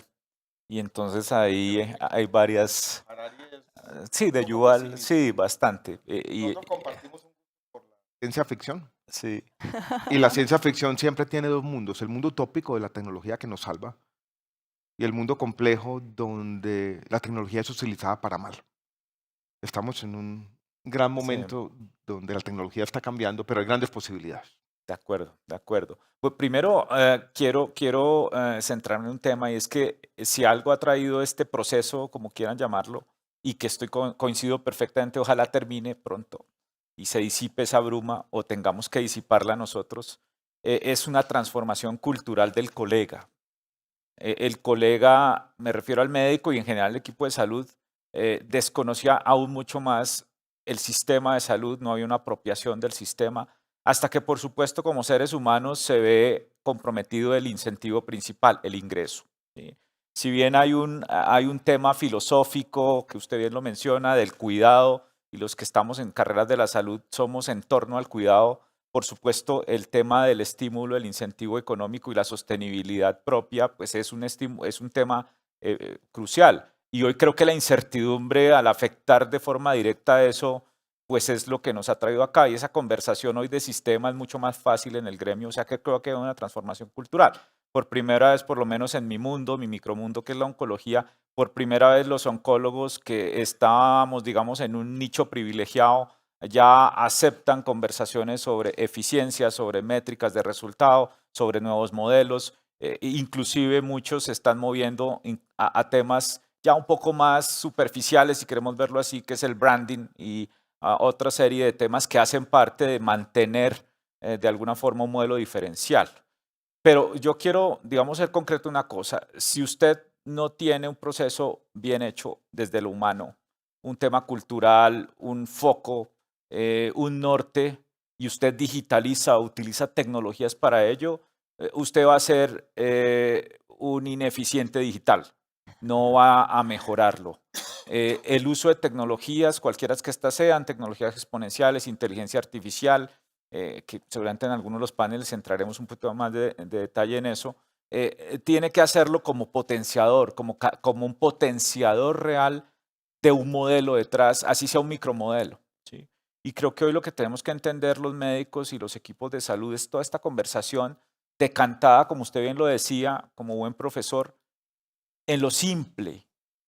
Si bien hay un marco regulatorio gigantesco, somos un sistema complejo adaptativo, teoría de caos, matemática, todo lo que ustedes quieran ahí alrededor, nosotros tenemos que ir a lo simple y tenemos que enfocarnos en ese principio fundamental, que es lo que va a ser nuestro diferencial, porque si algo hacen las máquinas, o irónicamente la llegada de las máquinas, no entendidas como un computador, sino como entendidas como la automatización, es que irónicamente la automatización ante el miedo de la reemplazabilidad nos ha traído la hipertrofia, la capacidad del ser humano como un ser sensible.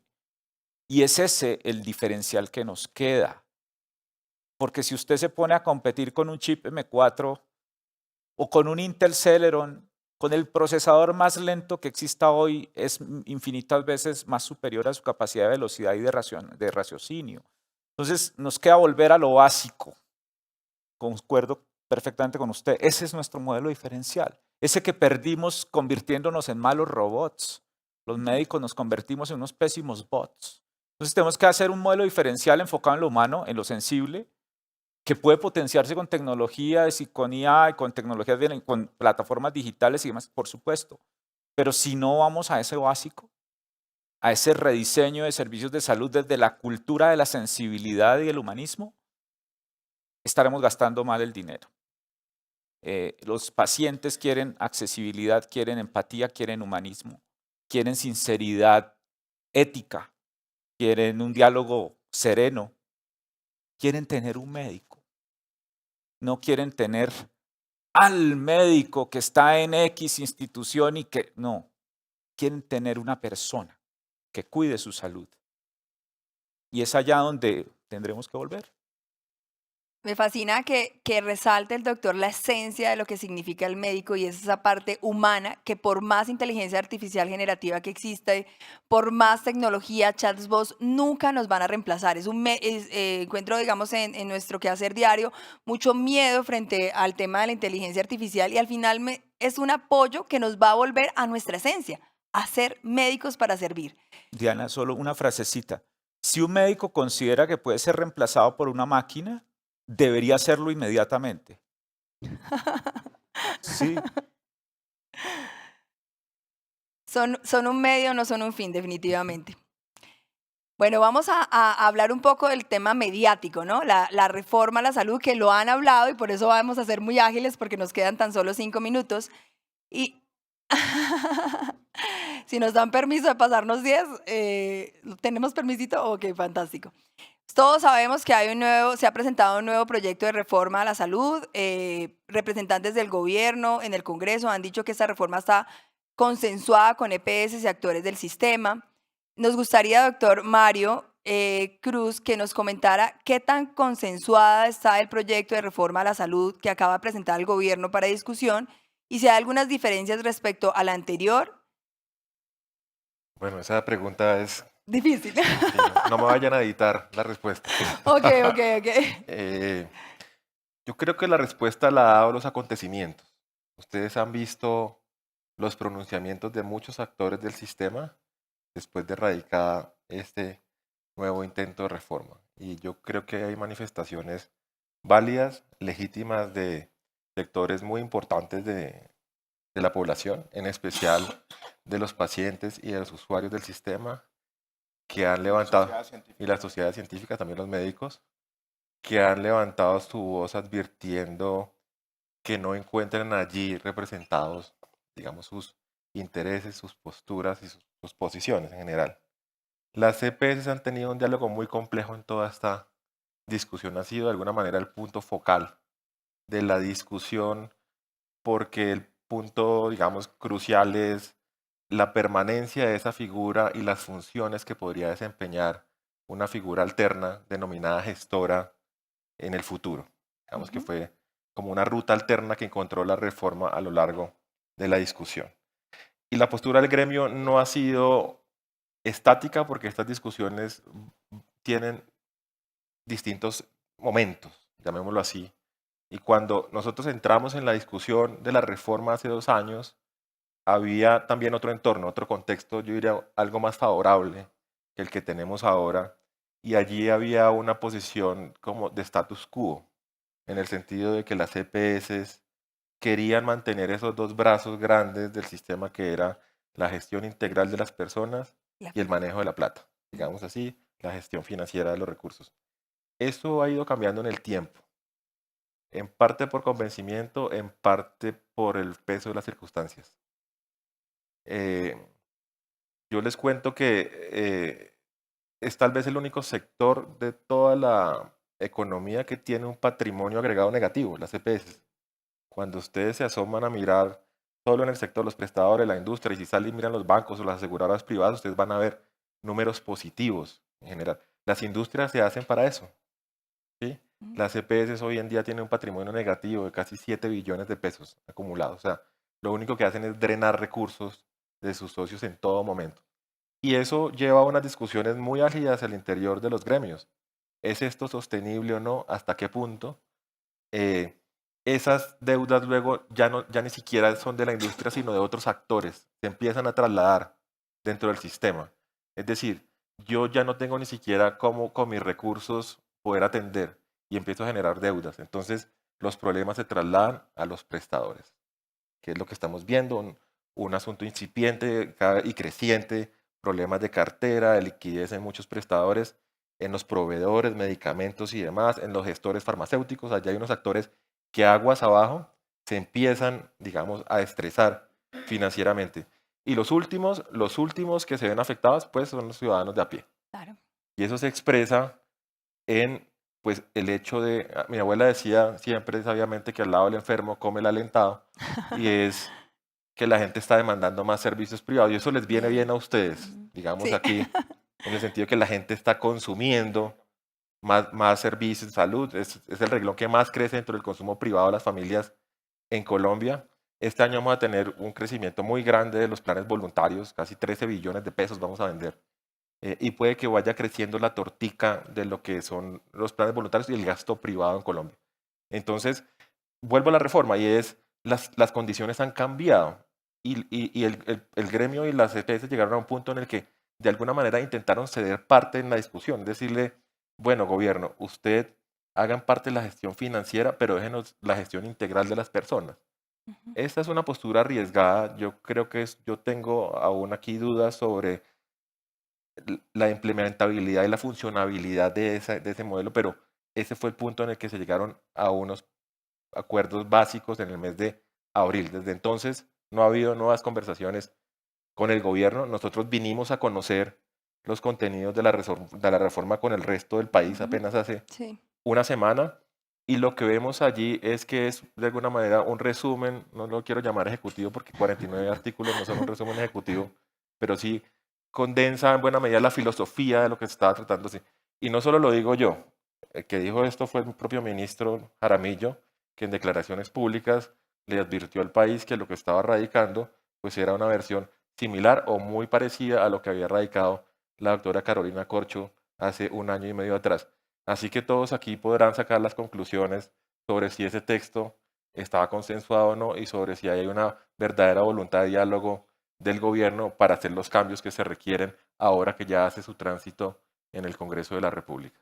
Y si realmente soluciona el problema de raíz que hoy está poniendo en colapso el sistema, que como tú lo decías, el prestador que finalmente es el que está de cara al paciente, es el que está casi que quebrándose y está no permitiendo tener acceso al servicio de salud, pues saquemos nuestras propias conclusiones. Digamos que es evidente lo que hemos venido discutiendo.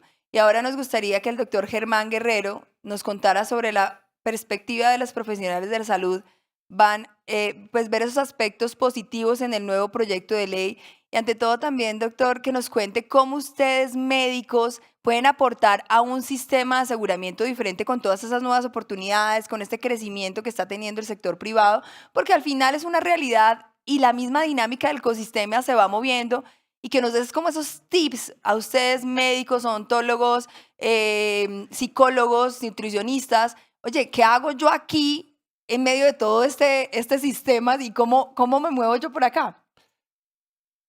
Quiero decirles una cosa primero, pero está relacionado. Nosotros conformamos con 21 agremiaciones los acuerdos fundamentales que coordina la Academia Nacional de Medicina, que es la institución más antigua del país y con unas funciones dadas por la norma, por la ley específicamente.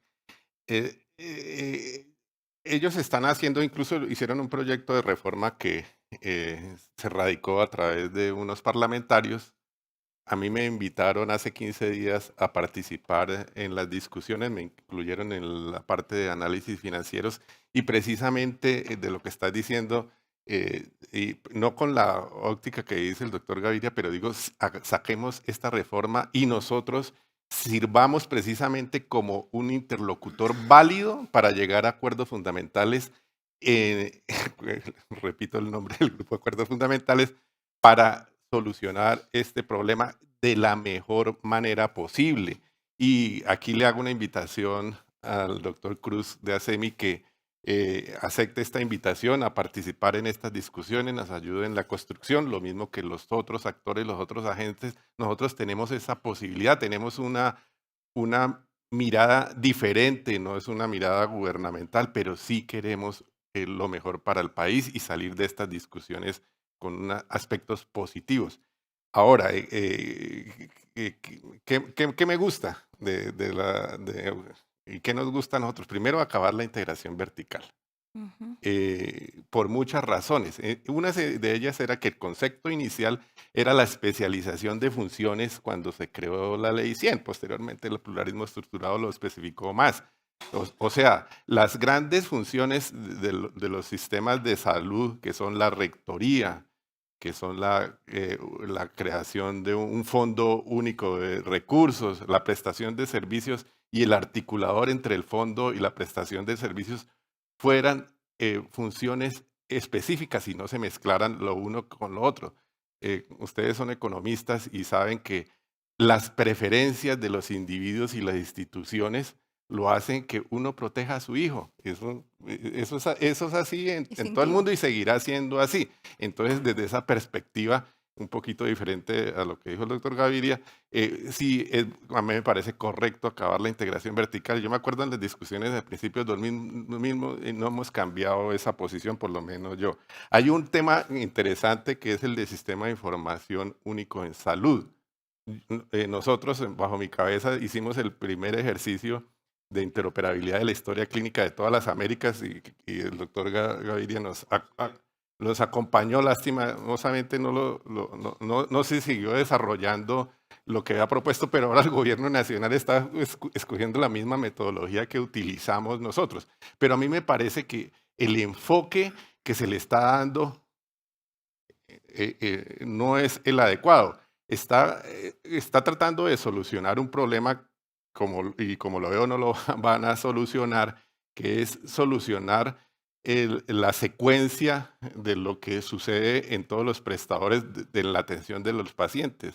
Pero queda de lado la información y los datos que se deben recoger de las otras agencias que intervienen en salud, riesgos laborales, lo que pasa en las actividades colectivas, la parte financiera, la parte administrativa, lo que está sucediendo, la información en las secretarías de salud, en el mismo ministerio, en el Ministerio de Educación, el talento humano. Eso es mucho más complejo que lo que se está pensando, precisamente para poder realizar análisis con información precisa, correcta, en tiempo real, y poder dar las recomendaciones. Y para mí no debe existir es una agencia independiente del ministerio que se encargue de hacer esto.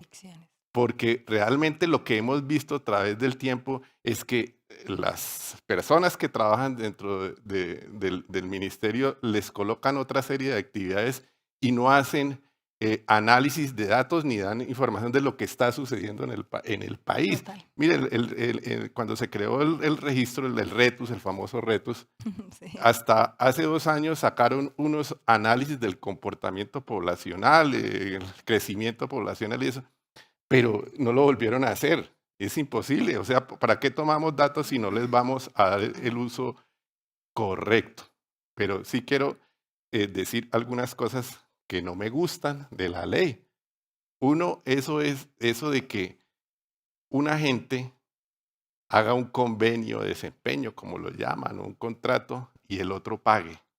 Eso no va a funcionar porque la responsabilidad se dilata. O sea, yo contrato y el otro le paga y el otro asume el riesgo.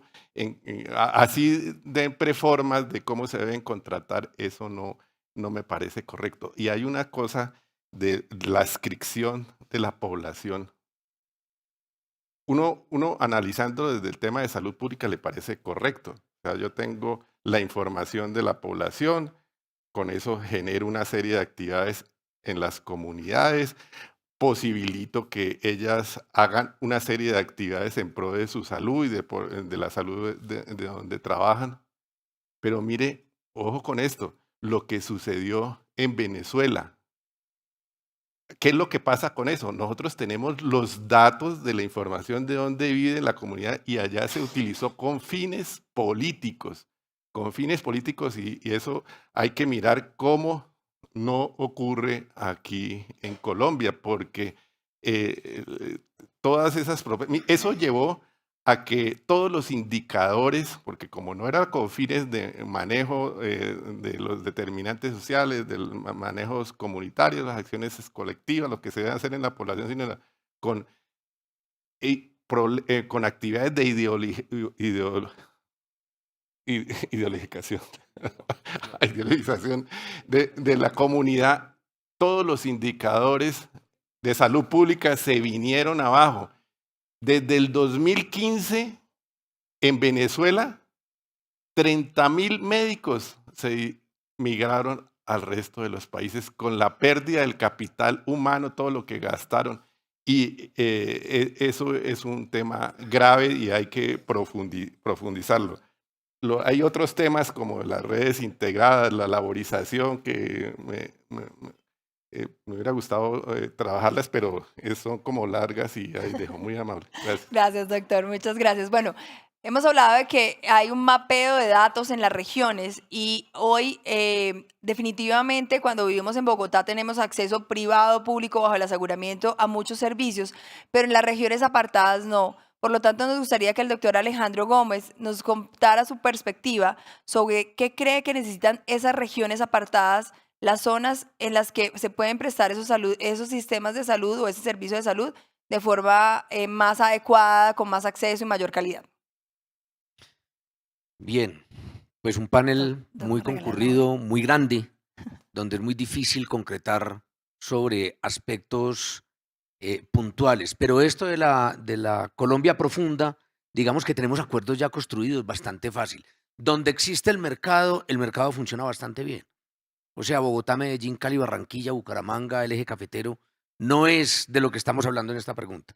Estamos hablando de esa periferia en donde no existe el mercado. Indudablemente, para garantizar un derecho donde no existe el mercado, hay que hacer subsidio a la oferta, no hay nada más que hacer. Y eso lo podemos hacer sin reforma. ¿Sí? Eso se puede hacer ya. La herramienta más importante en este tipo de penetración territorial desde el aseguramiento es la territorialización. La territorialización la podemos hacer ya con los aseguradores que tenemos. ¿Sí? Y en Puerto Carreño, o más bien en el Caquetá, en Guaviare y en Amazonas no debería haber sino un asegurador. Por supuesto, ahí no funciona otra cosa. Si usted tiene la territorialización y se soporta en subsidio a la oferta, levanta los perfiles demográficos y epidemiológicos con los que puede incidir. La herramienta operativa de la última milla son los equipos territoriales. Tampoco nos estamos inventando nada, aquí los teníamos, los hemos tenido a lo largo de la historia. Los equipos territoriales, ojo a esto, deben ser resolutivos, porque los equipos territoriales que llegan a los hogares a echar cantaleta porque la señora no se ha hecho la mamografía no solucionan nada. Nosotros tenemos que llegar a esos hogares que están muy lejanos y solucionar con capacidad resolutiva de baja complejidad. Uno puede hacer una tirilla para saber cómo está la situación de glicemia, puede hacer un parcial de orina, puede hacer incluso, puede hacer un gram y puede hacer otras cosas. Bueno, ¿quiénes hacían las gotas gruesas hace 40 años, doctor? ¿Sí? Las auxiliares de enfermería, por favor. Es que medicalizamos mucho el asunto. Entonces, territorializando con los equipos territoriales que son equipos humanos resolutivos, llevando medicamentos a domicilio. Con eso logra usted apego al tratamiento. El diabético usted necesita que lo tenga con ciertos niveles de glicemia. Hay herramientas, déjenme pegarlo allí, para la territorialización fundamentales alrededor de telesalud. Hay dispositivos baratísimos que le permiten a uno telemetrías de cómo están las variables de esas personas y solo solucionarlas de otra manera. De modo que eso está más o menos cuadrado. El giro directo ya es un acuerdo que todos tenemos. De hecho, algunos hacemos unos números y pensamos que le iba mejor a los prestadores cuando no había giro directo. Imagínense que en este momento es más o menos común encontrarle a todas las EPS que tienen una siniestralidad por encima del 100, ¿sí o no? Si antes tenían una siniestralidad por encima del 100 y ahora también. Antes, ¿cuánto giraban de la UPC? El 100 y hoy giran el 80. O sea, se está perdiendo un tema allí que podíamos solucionar desde el punto de vista operativo y terminaría diciendo algo que no me preguntaste, pero que no me resisto a mencionar, que ya lo hemos dicho acá, y es que urge una inyección de liquidez en el sistema. Urge.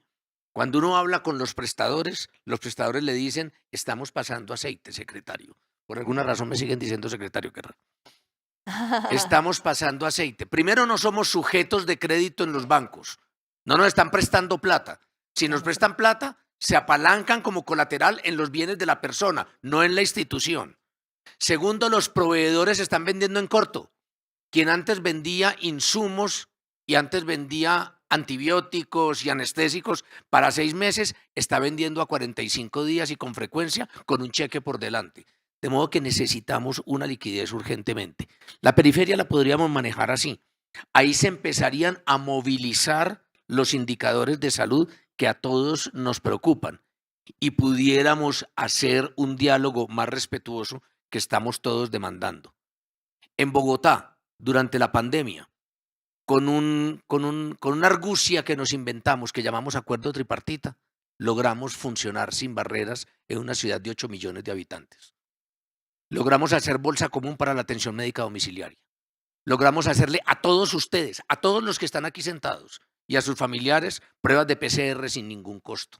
Logramos manejar las unidades de cuidados intensivos centralizadas en la Secretaría. Los acuerdos se pueden hacer cuando se pasa de la suspicacia al respeto, pero además cuando se tiene legitimidad como autoridad sanitaria para que la gente y las instituciones puedan ceder gobierno de sus recursos y de sus redes para funcionar de manera más eficiente.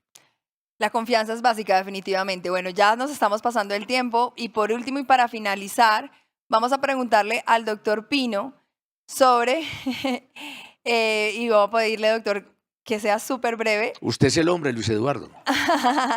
Pues tú puedes. Bueno, ustedes la mayoría pertenecen a la parte privada, ¿no? Hemos hablado mucho del tema regulatorio, que igual nos pega a todos, hemos hablado mucho del sistema de salud, del papá gobierno, pero al final la realidad nos Me dieron dice ganas que la de ir al baño, necesidad del ¿dónde queda el paciente baño? está allí. Los prestadores ya existimos, entonces hay que ir a voltear la mirada en un sentido de 360 grados para asegurarnos de que todos tengamos una participación en este sistema que resuelve la necesidad real del paciente, que es la atención.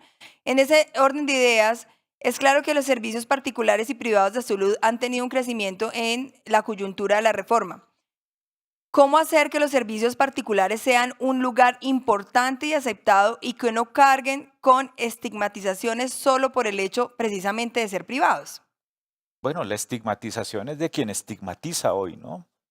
Esa reduccionismo de la lógica del mercado versus la lógica de derechos, pues es lo que nos ha traído hasta acá seguramente, en forma injusta, con muchos actores del sector que lo han hecho bien.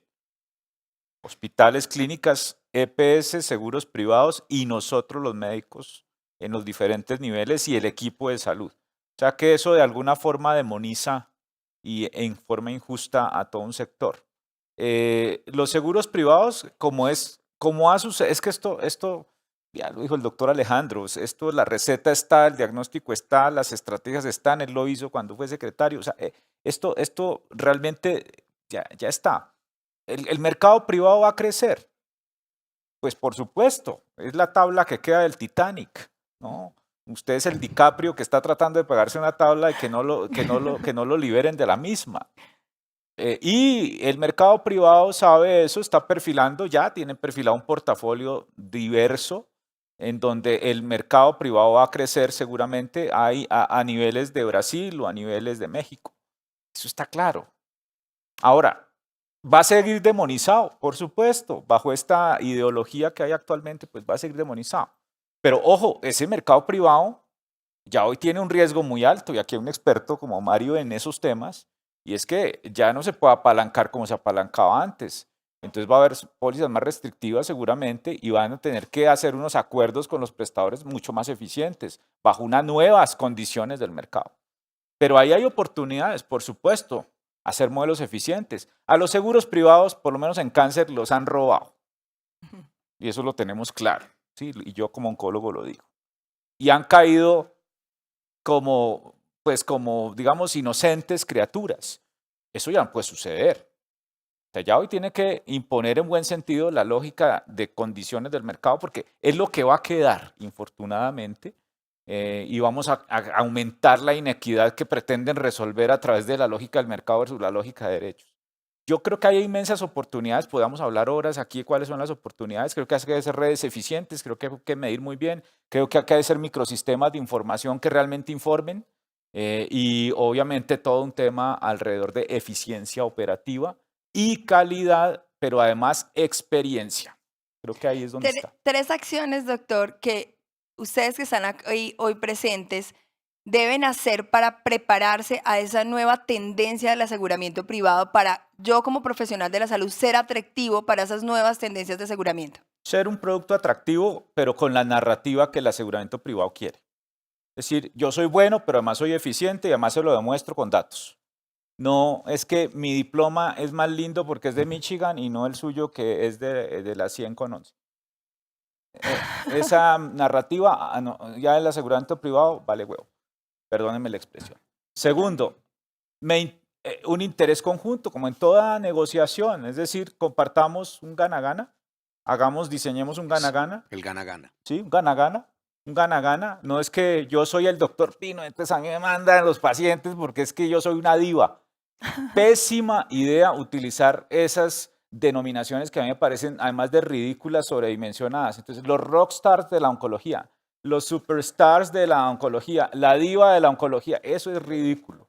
Es absolutamente ridículo. Si usted es diva, pues demuéstremelo con datos, demuéstremelo con una calificación de experiencia de sus pacientes, demuéstremelo con resultados en salud. Y esté abierto a modelos de eficiencia, costo-efectividad. Ya que hay una falla regulatoria, ya que el IETS no puede hacerlo, el IETS es fantástico, pues no tiene capacidad para este país. pues usted no se niegue a esos diálogos, ¿no? Estamos en Colombia, hay que hacer una práctica contextual.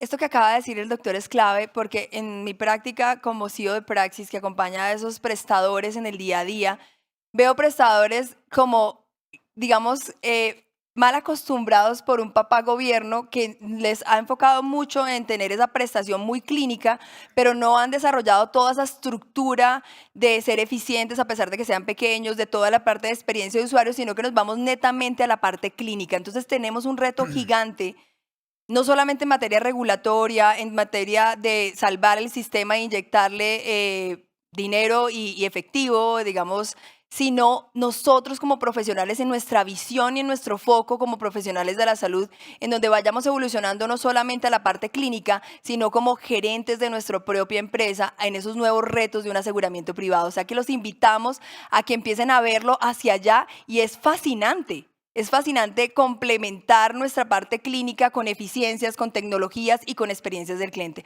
Vamos a darle un aplauso a los panelistas. Muchas gracias por habernos acompañado hoy.